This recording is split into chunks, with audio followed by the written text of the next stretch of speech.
His Last Bow. The War Service of Sherlock Holmes by Arthur Conan Doyle. Narrated by Peter Silverleaf. It was 9 o'clock at night upon the 2nd of August, the most terrible August in the history of the world. One might have thought already that God's curse hung heavy over a degenerate world, but there was an awesome hush and a feeling of vague expectancy in the sultry and stagnant air. The sun had long set, but one blood-red gash like an open wound lay low in the distant west. Above, the stars were shining brightly, and below, the lights of the shipping glimmered in the bay. The two famous Germans stood beside the stone parapet of the garden walk, with the long, low, heavily gabled house behind them, and they looked down upon the broad sweep of the beach at the foot of the great chalk cliff in which von Bork, like some wandering eagle, had perched himself 4 years before. They stood with their heads close together, talking in low, confidential tones. From below, the two glowing ends of their cigars might have been the smouldering eyes of some malignant fiend looking down in the darkness. A remarkable man, this von Bork, a man who could hardly be matched among all the devoted agents of the Kaiser. It was his talents which had first recommended him for the English mission, the most important mission of all, but since he had taken it over, those talents had become more and more manifest to the half-dozen people in the world who were really in touch with the truth. One of these was his present companion, Baron von Herling, the chief secretary of the legation, whose huge 100-horsepower Benz was blocking the country lane as it waited to waft its owner back to London. "So far as I can judge the trend of events, you will probably be back in Berlin within the week," the secretary was saying. "When you get there, my dear von Bork, I think you will be surprised at the welcome you will receive. I happen to know what is thought in the highest quarters of your work in this country." He was a huge man, the secretary, deep, broad, and tall, with a slow, heavy fashion of speech which had been his main asset in his political career. Von Bork laughed. "They are not very hard to deceive," he remarked. "A more docile, simple folk could not be imagined." "I don't know about that," said the other thoughtfully. "They have strange limits, and one must learn to observe them. It is that surface simplicity of theirs which makes a trap for the stranger. One's first impression is that they are entirely soft. Then one comes suddenly upon something very hard, and you know that you have reached the limit and must adapt yourself to the fact. They have, for example, their insular conventions which simply must be observed." "Meaning good form and that sort of thing?" Von Bork sighed as one who had suffered much. "Meaning British prejudice in all its queer manifestations. As an example, I may quote one of my own worst blunders. I can afford to talk of my blunders, for you know my work well enough to be aware of my successes. It was on my first arrival. I was invited to a weekend gathering at the country house of a cabinet minister. The conversation was amazingly indiscreet." Von Bork nodded. "I've been there," he said dryly. "Exactly. Well, I naturally sent a resume of the information to Berlin. Unfortunately, our good Chancellor is a little heavy-handed in these matters, and he transmitted a remark which showed that he was aware of what had been said. This, of course, took the trail straight up to me. You have no idea the harm that it did me. There was nothing soft about our British hosts on that occasion, I can assure you. I was 2 years living it down. Now you, with this sporting pose of yours—" No, I don't call it a pose. A pose is an artificial thing. It is quite natural. I am a born sportsman. I enjoy it." "Well, what makes it more effective? You yacht against them. You hunt with them. You play polo. You match them in every game. Your four in hand takes the prize at Olympia. I have even heard that you go to the length of boxing with the young officers. What is the result? Nobody takes you seriously. You are a good old sport, quite a decent fellow for a German, A hard-drinking, nightclub, knockabout, devil-may-care young fellow. And all that time this quiet country house of yours is the centre of half the mischief in England, and the sporting squire the most astute Secret Service man in Europe. Genius, my dear von Bork, genius. You flatter me, Baron, but certainly I may claim my 4 years in this country have not been unproductive. I have never shown you my little store. Would you mind stepping in for a moment? The door of the study opened straight onto the terrace. Von Bork pushed it back, and leading the way, he clicked the switch of the electric light. He then closed the door behind the bulky form which followed him and carefully adjusted the heavy curtain over the latticed window. Only when all these precautions had been taken and tested did he turn his sunburned aquiline face to his guest. "Some of my papers have gone," said he. "When my wife and the household left yesterday for Flushing, they took the less important with them. I must, of course, claim the protection of the embassy for the others." "Your name has already been filed as one of the personal suite. There will be no difficulties for you or your baggage. Of course, it is just possible that we may not have to go. England may leave France to her fate. We are sure there is no binding treaty between them." "And Belgium?" "Yes, and Belgium too." Von Bork shook his head. "I don't see how that could be. There is a definite treaty there. You could never recover from such a humiliation." "She would at least have peace for the moment. But her honor—" "Tut, my dear sir, we live in a utilitarian age. Honor is a medieval conception. Besides, England is not ready.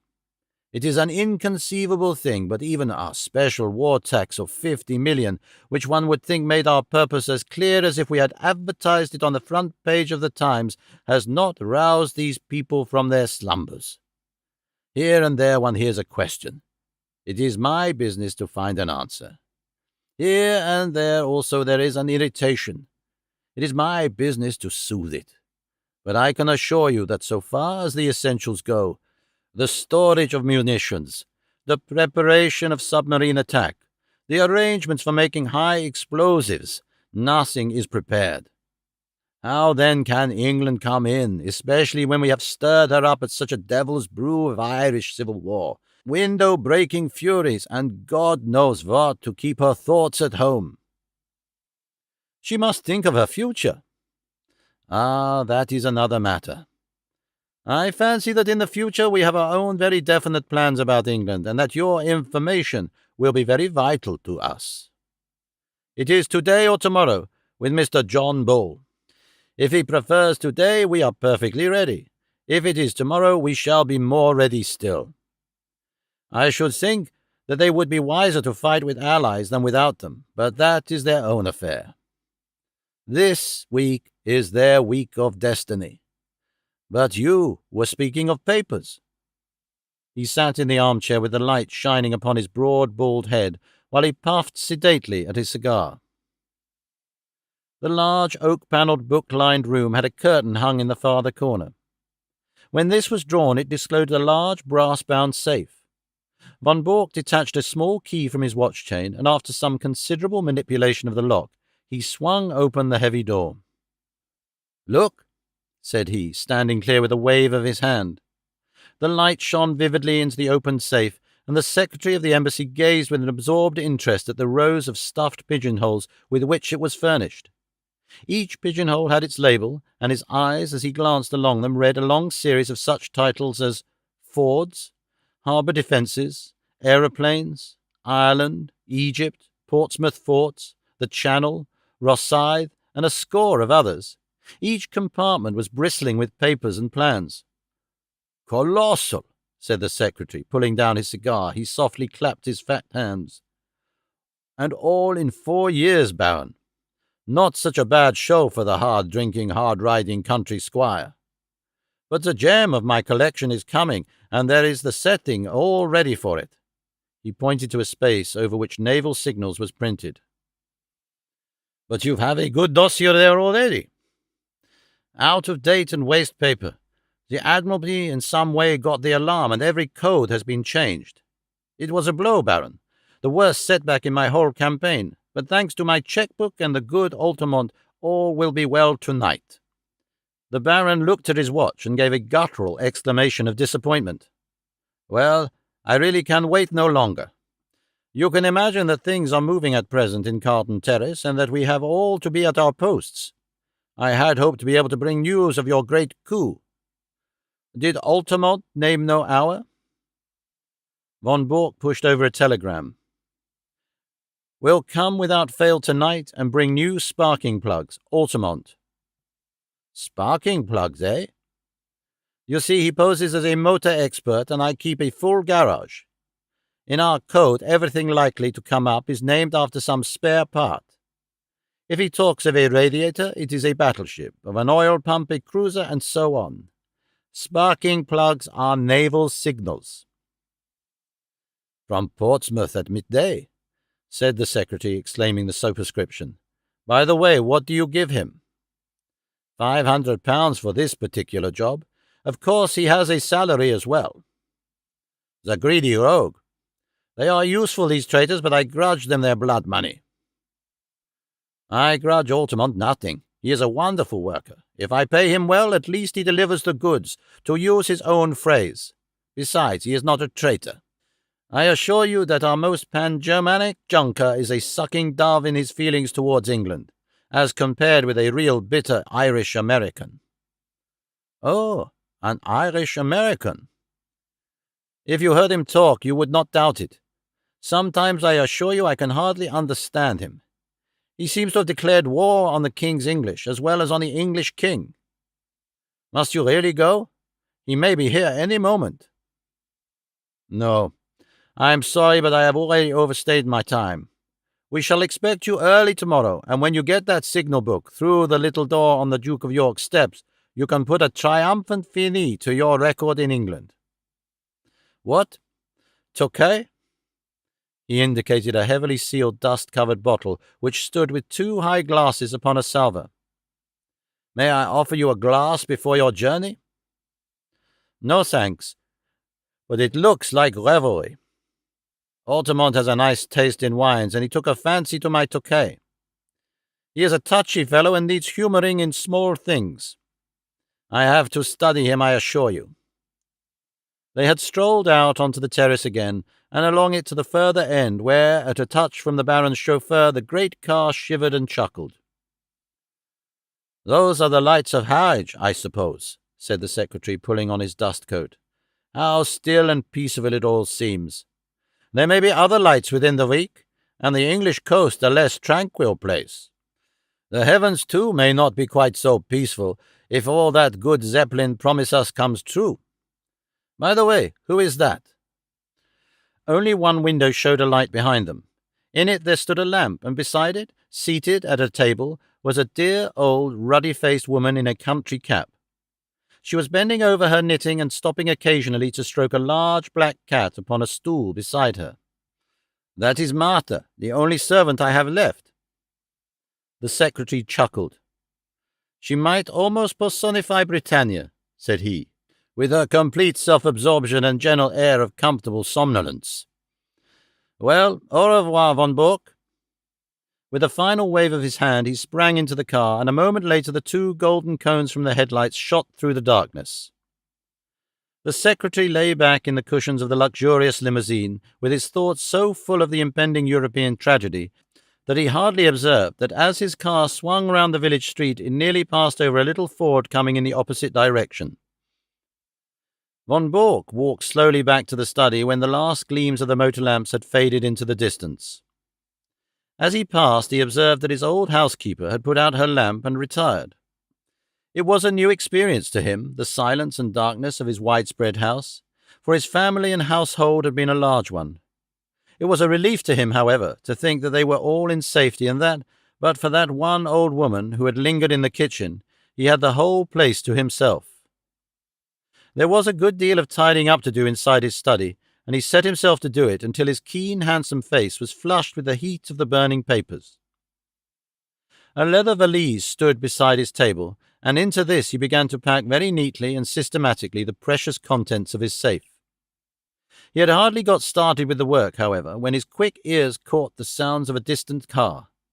Instantly he gave an exclamation of satisfaction, strapped up the valise, shut the safe, locked it, and hurried out onto the terrace.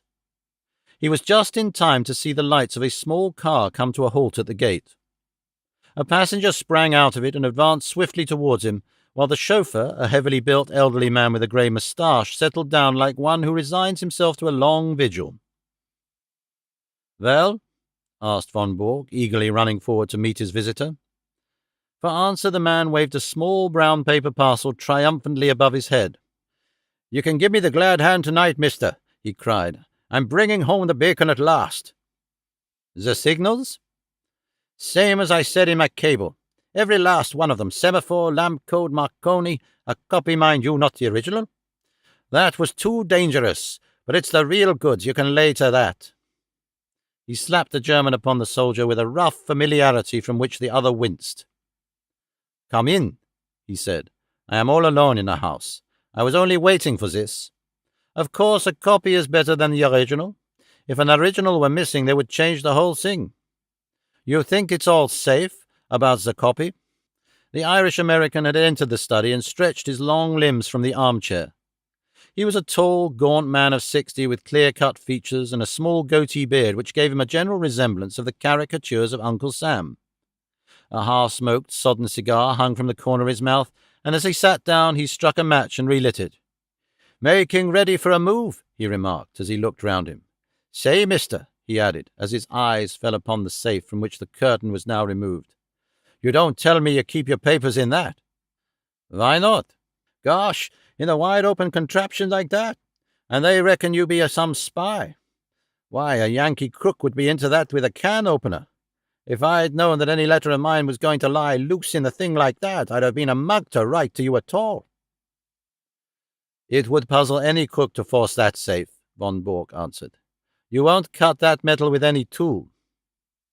"But the lock?" "No, it is a double combination lock. You know what that is?" "Search me," said the American. "Well, you need a word as well as a set of figures before you can get the lock to work." He rose and showed a double radiating disc round the keyhole. "The outer one is for the letters, the inner one for the figures." Well, that's fine. So it's not quite as simple as you thought. It was 4 years ago that I had it made, and what do you think I chose for the word and figures? It's beyond me. Well, I chose August for the word and 1914 for the figures, and here we are." The American's face showed his surprise and admiration. "My word, that was smart. You had it down to a fine thing." "Yes, a few of us even could have guessed the date. Here it is, and I am shutting down tomorrow morning." "Well, I guess you'll have to fix me up also, for I'm not staying in this gold-darned country all on my own. In a week or less, from what I see, John Bull will be on his hind legs and fair ramping. I'd rather watch him from over the water." "But you are an American citizen." "Well, so was Jack James an American citizen, but he's doing time in Portland all the same." "It cuts no ice with a British copper to tell him that you're an American citizen. It's British law and order over here," says he. "By the way, mister, talking of Jack James, it seems to me you don't do too much to cover your men." "What do you mean?" von Borg asked sharply. "Well, you are their employer, ain't you? It's up to you to see that they don't fall down. But they do fall down, and when they did you ever pick 'em up? There's James." "It was James's own fault. You know that yourself. He was too self-willed for the job." "James was a bonehead, I'll give you that. But there was Hollis." "The man was mad." "Well, he went a bit woozy towards the end. It was enough to make a man bug house when he has to play a part from morning to night with 100 guys all ready to set the coppers wise to him. But now there is Steiner." Von Borg started violently, and his ruddy face turned a shade paler. "What about Steiner?" "Well, they got him, that's all. They raided his store last night, and he and his papers are all in Portsmouth jail. You'll go off, and he, poor devil, will have to stand a racket, and lucky if he gets off with his life. That's why I want to get over the water as soon as you do." Von Bork was a strong, self-contained man, but it was easy to see that the news had shaken him. "How could they have got on to Steiner?" he muttered. "That's the worst blow yet." "Well, you nearly had a worse one, for I believe they are not far off me." "You don't mean that?" "Sure thing. My landlady down Fratton Way had some inquiries, and then I heard of it. I guessed it was time for me to hustle. But what I want to know, mister, is how the coppers know these things. Steiner is the 5th man you've lost since I signed on with you, and I know the name of the 6th if I don't get a move on. How do you explain it? And ain't you ashamed to see your men go down like this?" Von Bork flushed crimson. "How dare you speak in such a way?" "If I don't dare things, mister, I wouldn't be in your service, but I'll tell you straight what is in my mind. I've heard that you German politicians, when an agent has done his work, you are not sorry to see him put away." Von Bork sprang to his feet. "Do you dare to suggest that I have given away my own agents?" "I don't stand for that, mister, but there's a stool pigeon or a cross somewhere, and it's up to you to find out where it is. Anyhow, I'm taking no more chances. It's me for Little Holland, and the sooner the better." Von Bork had mastered his anger. "We have been allies too long to quarrel now at the very hour of victory," he said. "You've done splendid work and taken risks, and I can't forget it. By all means go to Holland, and you can get a boat from Rotterdam to New York. No other line will be safe a week from now. I'll take that book and pack it with the rest." The American held the small parcel in his hand, but made no motion to give it up. "What about the dough?" he asked. "The what?" "The boodle, the reward, the £500. The gunner turned damn nasty at the last, and I had to square him with an extra $100, or it would have been Nitsky for you and me. 'Nothing doing,' says he, and he meant it, too, but the last 100 did it. It cost me £200 from first to last, so it isn't likely I'd give it up without getting my wad." Von Bork smiled with some bitterness. "You don't seem to have a very high opinion of my honor," said he. "You want the money before you give up the book?" "Well, mister, it's a business proposition." "All right. Have your way." He sat down at the table and scribbled a check, which he tore from the book, but he refrained from handing it to his companion. "After all, since we are to be on such terms, Mr. Altamont," said he, "I don't see why I should trust you any more than you trust me. Do you understand?" he added, looking back over his shoulder at the American. "There's the check upon the table. I claim the right to examine that parcel before you pick the money up." The American passed it over without a word. Von Bork undid a winding of string and 2 wrappers of paper. Then he sat gazing for a moment in silent amazement at a small blue book which lay before him. Across the cover was printed in golden letters, "Practical Handbook of Bee Culture." Only for one instant did the master spy glare at this strangely irrelevant inscription. The next he was gripped at the back of his neck by a grasp of iron, and a chloroformed sponge was held in front of his writhing face. "Another glass, Watson?" said Mr. Sherlock Holmes as he extended the bottle of Imperial Tokai. The thick-set chauffeur, who had seated himself by the table, pushed forward his glass with some eagerness. "It is a good wine, Holmes.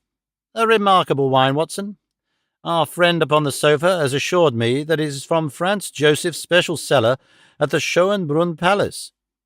Might I trouble you to open the window, for chloroform vapour does not help the palate." The safe was ajar, and Holmes, standing in front of it, was removing dossier after dossier, swiftly examining each, and then packing it neatly in Von Bork's valise.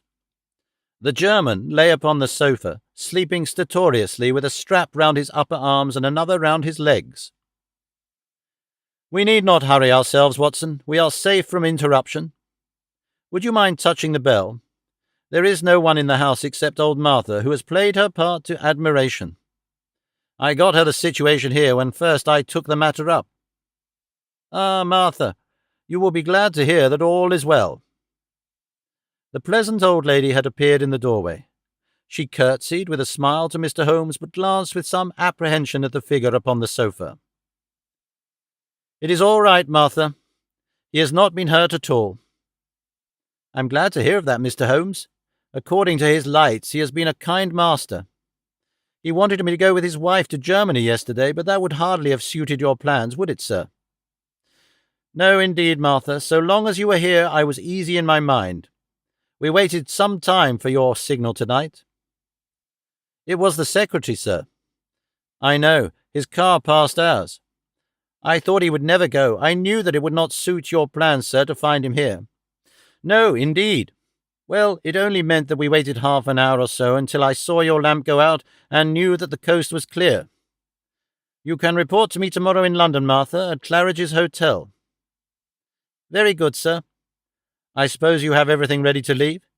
Yes, sir. He posted 7 letters today. I have the addresses as usual. Very good, Martha. I will look into them tomorrow. Good night. These papers, he continued as the old lady vanished, are not of very great importance, for, of course, the information which they represent has been sent off long ago to the German government. These are the originals which could not safely be got out of the country. Then they are of no use. I should not go so far as to say that, Watson. They will at least show our people what is known and what is not. I may say that a good many of these papers have come through me, and I need not add, are thoroughly untrustworthy. It would brighten my declining years to see a German cruiser navigating the Solent according to the minefield plans which I have furnished. But you, Watson? He stopped his work and took his old friend by the shoulders. I have hardly seen you in the light yet. How have the years used you? You look the same blithe boy as ever. I feel 20 years younger, Holmes. I have seldom felt so happy as when I got your wire asking me to meet you at Harwich with the car. But you, Holmes, you have changed very little, save for that horrible goatee. These are the sacrifices one makes for one's country, Watson, said Holmes, pulling at his little tuft. Tomorrow it will be but a dreadful memory.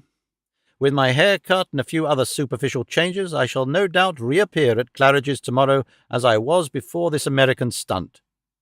I beg your pardon, Watson, my well of English seems to be permanently defiled before this American job came my way. But you have retired, Holmes. We've heard of you as living the life of a hermit among your bees and your books in a small farm upon the South Downs. Exactly, Watson. Here is the fruit of my leisured ease, the magnum opus of my latter years. He picked up the volume from the table and read out the whole title. Practical Handbook of Bee Culture, with some observations upon the segregation of the queen. Alone I did it. Behold the fruit of pensive nights and laborious days when I watched the little working gangs as once I watched the criminal world of London. But how did you get to work again? I've often marvelled at it myself.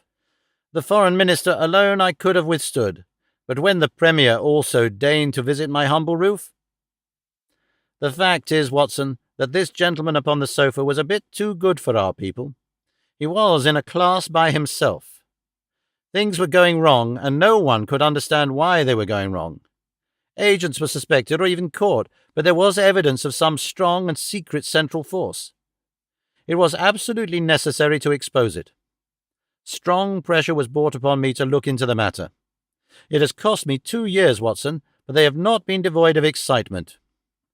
When I say that I started my pilgrimage at Chicago, graduated in an Irish secret society at Buffalo, gave serious trouble to the constabulary at Skibbereen, and so eventually caught the eye of a subordinate agent of von Bork, who recommended me as a likely man, you will realize that the matter was complex. Since then I have been honored by his confidence, which has not prevented most of his plans going subtly wrong and 5 of his best agents being in prison. I watched them, Watson, and I picked them as they ripened. Well, sir, I hope that you are none the worse. The last remark was addressed to von Bork himself, who after much gasping and blinking had lain quietly listening to Holmes's statement. He broke out now into a furious stream of German invective, his face convulsed with passion. Holmes continued his swift investigation of documents while his prisoner cursed and swore. Though unmusical, German is the most expressive of all languages, he observed when von Bork had stopped from pure exhaustion. Hello, he added, as he looked hard at the corner of a tracing before putting it in the box. This should put another bird in the cage. I had no idea that the paymaster was such a rascal, though I have long had an eye upon him. Mr. von Bork, you have a great deal to answer for." The prisoner had raised himself with some difficulty upon the sofa, and was staring with a strange mixture of amazement and hatred at his captor. "I shall get the level with you, Altamont," he said, speaking with slow deliberation. "If it takes all my life, I shall get level with you." "The old sweet song," said Holmes. "How often have I heard it in days gone by? It was a favourite ditty of the late lamented Professor Moriarty. Colonel Sebastian Moran has also been known to warble it. And yet I live and keep bees upon the South Downs." "Curse you, you double traitor!" cried the German, straining against his bonds and glaring murder from his furious eyes. "No, no, it is not so bad as that," said Holmes, smiling. "As my speech surely shows you, Mr. Altamont of Chicago had no existence in fact. I used him, and he is gone." "Then who are you?" "It is really immaterial who I am, but since the matter seems to interest you, Mr. von Bork, I may say that this is not my first acquaintance with the members of your family. I have done a good deal of business in Germany in the past, and my name is probably familiar to you." "I would wish to know it," said the Prussian grimly. "It was I who brought about the separation between Irene Adler and the late King of Bohemia, when your cousin Heinrich was the imperial envoy. It was I also who saved from murder by the nihilist Kloppmann Count von und zu Grafenstein, who was your mother's elder brother. It was I—" Von Bork sat up in amazement. "There is only one man," he cried. "Exactly," said Holmes. Von Bork groaned and sank back on the sofa. "And most of that information came through you?" he cried. "What is it worth? What have I done? It is my ruin forever." "It is certainly a little untrustworthy," said Holmes. "It will require some checking, and you have little time to check it. Your admiral may find the new guns rather larger than he expects, and the cruisers perhaps a trifle faster." Von Bork clutched at his own throat in despair.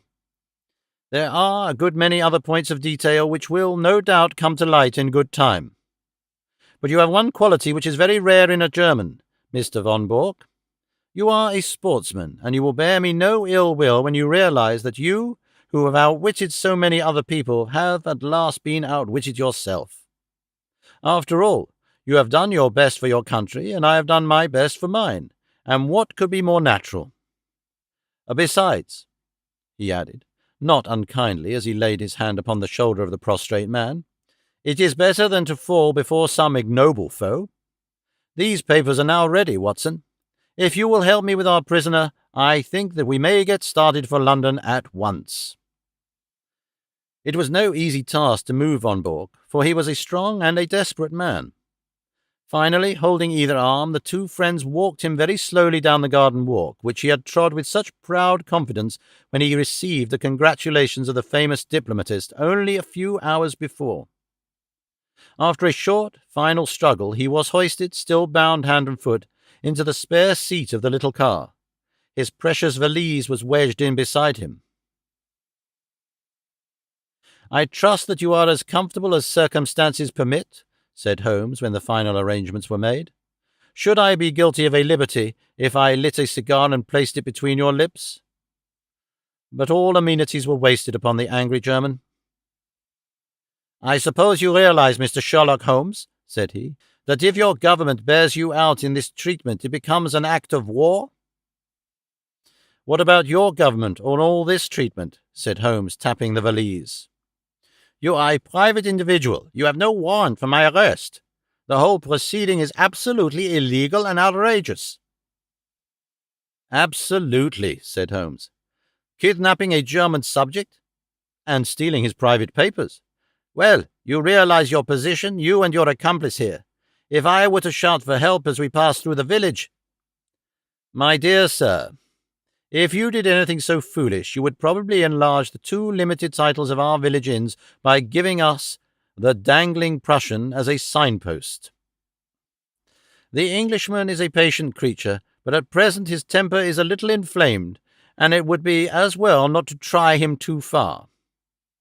No, Mr. von Bork, You will go with us in a quiet, sensible fashion to Scotland Yard, whence you can send for your friend, Baron von Hurling, and see if even now you may not fill that place with which he has reserved for you in the ambassadorial suite.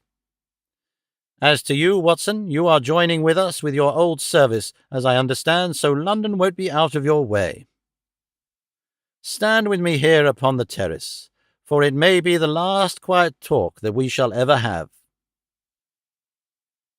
The two friends chatted in intimate converse for a few minutes, recalling once again the days of the past, while their prisoner vainly wriggled to undo the bonds that held him. As they turned to the car, Holmes pointed back to the moonlit sea and shook a thoughtful head. "There's an east wind coming, Watson." "I think not, Holmes. It is very warm." "Good old Watson. You are the one fixed point in a changing age. There's an east wind coming all the same. Such a wind as never blew on England yet. It will be cold and bitter, Watson, and a good many of us may wither before its blast. But it's God's own wind nonetheless, and a cleaner, better, stronger land will lie in the sunshine when the storm has cleared. Start her up, Watson, for it's time that we were on our way. I have a cheque for £500 which should be cashed early, for the drawer is quite capable of stopping it if he can."